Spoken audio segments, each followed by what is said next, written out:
روش دیگه برای محاسبه حدهای مبهم صفر صفرم که میتونیم ازش استفاده کنیم و در برخی موارد بسیار کمک کننده است روش تغییر متغیر هست. در مثالهای قبلی، ویدیوهای قبلی، حدهای صفر صفرمی رو محاسبه کردیم که در اونها از تجزیه استفاده کردیم یا اینکه در مزدوج قسمت رادیکالی ضرب کردیم. اینجا میخوایم از تغییر متغیر استفاده کنیم و حاصل این حد رو به دست بیاریم. لیمیت رادیکال x فرج 3 منهای رادیکال x به روی رادیکال x فرج 4 منهای رادیکال x. بچه x رو میگیرم t12. میخوام رادیکالا رو حذف بکنم. پس اومدم بین 3 و 4 کنیم گرفتم. میشه لیمیت رادیکال t12 به جای x t12 میذارم. تغییر متغیر منهای رادیکال t12 مخرج هم رادیکال t12 فرج 4 منهای رادیکال t12. t هم به سمت 1 میل میکنه. دلیلش این هست که وقتی اینجا x به سمت 1 میل میکنه، خب t هم قطعاً به سمت 1 میل خواهد کرد. مساوی میشه با لیمیت t12 با t3 ساده میشه t4 منهای t12 فرجش 2 هست میشه t6 به روی اینجا هم t3 منهای t6. خب از یه t4 فاکتور میگیریم. t4 در 1 منهای t2 مخرج از t3 فاکتور میگیریم در 1 منهای t3. فکر میکنم که دیگه مسئله حل باشه، برای اینکه هم 1 منهای t2 رو میشه تجزیه کرد، هم 1 منهای t3. t4 و t3 که فقط t باقی میمونه ازش ساده میشه با هم دیگه. 1 منهای t2 هم میشه 1 منهای t در 1 به اضافه t.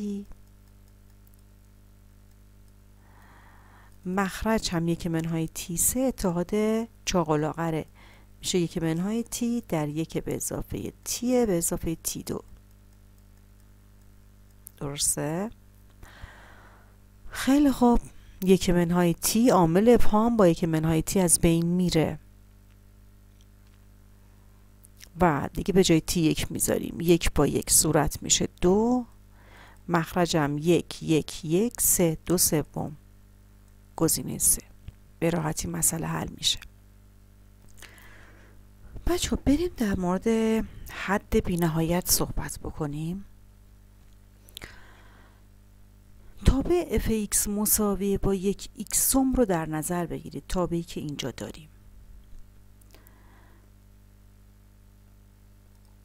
در این تابع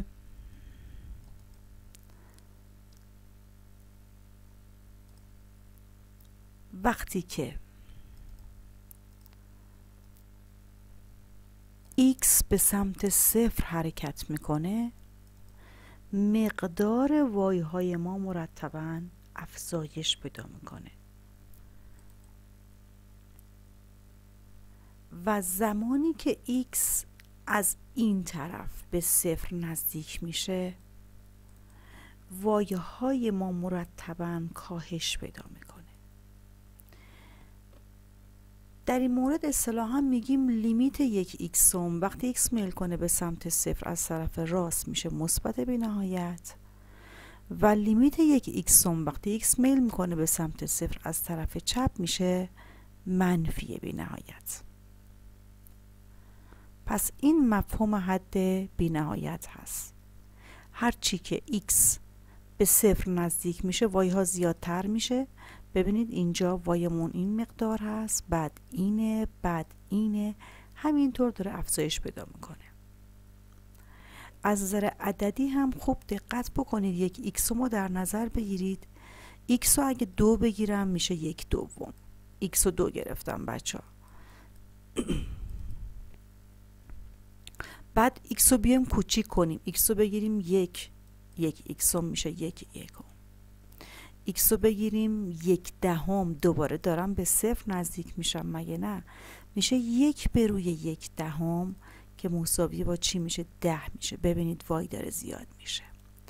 ایکس رو بگیریم 1/100 1/1000، بعد میبینیم وایمون که میشه 1000. همینطور که ایکس داره کوچیکتر و کوچیکتر و کوچیکتر میشه، وایمون داره بزرگتر و بزرگتر و بزرگتر میشه. از این طرف هم اگه مثال عددی برای خودتون بزنید میبینید که همین اتفاق میفته. هرچی که x به 0 نزدیک میشه وایمون میره به سمت منفی بی‌نهایت. اینجا یک نمودار fx مساوی با 1/روی قدر مطلق x هم براتون رسم کرده. من یکم نمودار رو بزرگتر میکشم. خب این نمودار fx مساوی با 1/روی قدر مطلق x. خب بچه ها میبینید که از هر دو طرف وقتی که x داره به 0 نزدیک میشه وایمون داره میره به سمت مثبت بی‌نهایت. اینجا اصطلاحاً میگیم لیمیت fx وقتی x میل میکنه به سمت 0 مساوی با مثبت بی‌نهایت میشه. چه حد چپش چه حد راستش. برای یک ایکسوم حد راستش مثبت بی‌نهایت بود و حد چپش منفی بی‌نهایت بود. اینجا حد چپ و حد راست از هر دو طرف وایمون به سمت بالا حرکت میکنه. ما وای منفی نداریم در تابع fx مساوی با 1/روی قدر مطلق x. خب این از لحاظ مفهومی. از لحاظ امتحان نهایی لازم هست که تعریف کلیش رو هم بدونید که لیمیت fx وقتی x میل میکنه به سمت آ میشه مثبت بی‌نهایت یعنی چی؟ یعنی fx هر قدر که بخوایم از هر عدد مثبت بزرگتری بزرگتر میشه زمانی که x به اندازه کافی به آ نزدیک بشه. و لیمیت fx مساوی با منفی بی‌نهایت یعنی fx رو از هر مقداری که تصور کنیم کوچکتر میشه به شرطی که x به اندازه کافی به آ نزدیک شده باشه. و حد بی‌نهایت در نمودار توابع مختلف هم میتونه به یکی از صورتهای زیر باشه.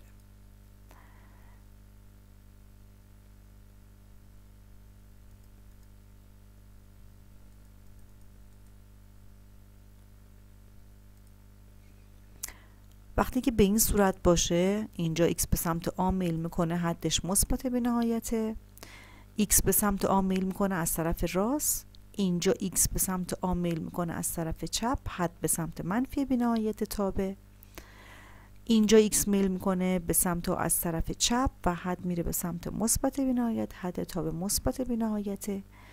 اینجا از سمت راست داریم به آ نزدیک میشیم، x به آ نزدیک میشه و داریم میاد به سمت پایین، حد تابع منفی بی‌نهایته. و اینجا از هر دو طرف حد تابع میره به سمت منفی بی‌نهایت. اینجا حد راست و حد چپ از هر دو طرف حد میره به سمت مثبت بی‌نهایت و اینجا هم که حد راست مثبت بی‌نهایت هست و حد چپ منفی بی‌نهایت، مثبت بی‌نهایت، منفی بی‌نهایت. یه سوال داریم، سوال رو حل کنیم. گفته که با توجه به تعریف حد مقادیر x در کدام بازه قرار بگیره تا مقدار تابع بیشتر از 320 بشه. خب مسلماً مقدار تابع رو بیشتر از 320 میذاریم. 5/روی x منهای 4x به اضافه 4 بیشتر از 320. 320 با 5 ساده میشه، اینجا 64 میمونه و اینم که اتحاد مربع دو جمله‌ای میشه x منهای 2 به توان 2 بیشتر از 64. معکوس میکنیم چون دو طرف مثبت هستن، معکوس میکنیم علامت نامعادل عوض میشه. بعد از اینکه معکوس کردیم و حالا از این نکته استفاده میکنه اگر x2 کمتر از a2 باشه به شرط اینکه a مثبت باشه نتیجه میگیریم که x مون بین a هست و منفی a.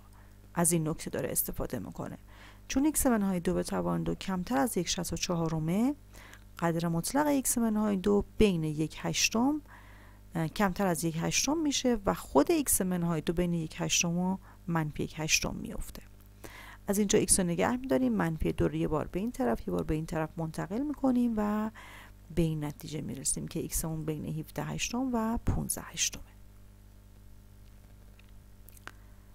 و چند تا نکته هم اینجا داریم که متوجه شدید حتما که لیمیت 1 به روی x به توان n وقتی x به سمت 0 میل بکنه از طرف راست همیشه میشه مثبت بی‌نهایت، و لیمیت 1 به روی x به توان n اگر x به سمت 0 از طرف چپ میل بکنه، یعنی یک مقدار منفی بسیار نزدیک به 0 باشه، حدمون یا مثبت بی‌نهایت یا منفی بی‌نهایت. اگه n زوج باشه مثبت بی‌نهایت و اگر n فرد باشه منفی بی‌نهایت.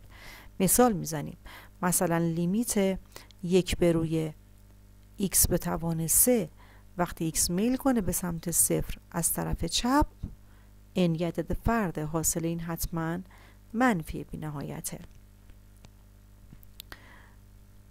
خیلی خودمونی اینو بهتون میگم بچه ها، عدد روی 0 منفی یا مثبت بی‌نهایت یا منفی بی‌نهایته، بستگی به عددم داره. عددم مثبت باشه میشه منفی بی‌نهایت، عددم منفی باشه میشه مثبت بی‌نهایت. درست مثل زمانی که ما میگیم منفی در منفی مثبت، دقیقا همین اتفاق میفته. و مثال دیگه لیمیت 1 به روی x به توان 6 وقتی x میل کنه به سمت 0 از طرف چپ یا از طرف راست، در هر صورت مساوی با مثبت بی‌نهایت خواهد بود. و اگر که حد راستش مثبت بی‌نهایت باشه، حد چپش هم مثبت بی‌نهایت باشه، به طور خلاصه می نویسیم که لیمیت f(x) میل کنه به سمت a مثبت بی‌نهایته. برای حد راست و منفی بی‌نهایت هم همینطور. اگر حد راست منفی بی‌نهایت باشه، حد چپ هم منفی بی‌نهایت باشه، به طور خلاصه یک بار فقط می نویسیم لیمیت f(x) میل کنه به سمت a میشه منفی بی‌نهایت. در ویدیوهای بعدی مسئله های بیشتری از حد بی‌نهایت حل خواهیم کرد. میتونید در کامنت ها بنویسید که بیشتر نیاز دارید در مورد چه موضوعی صحبت بشه.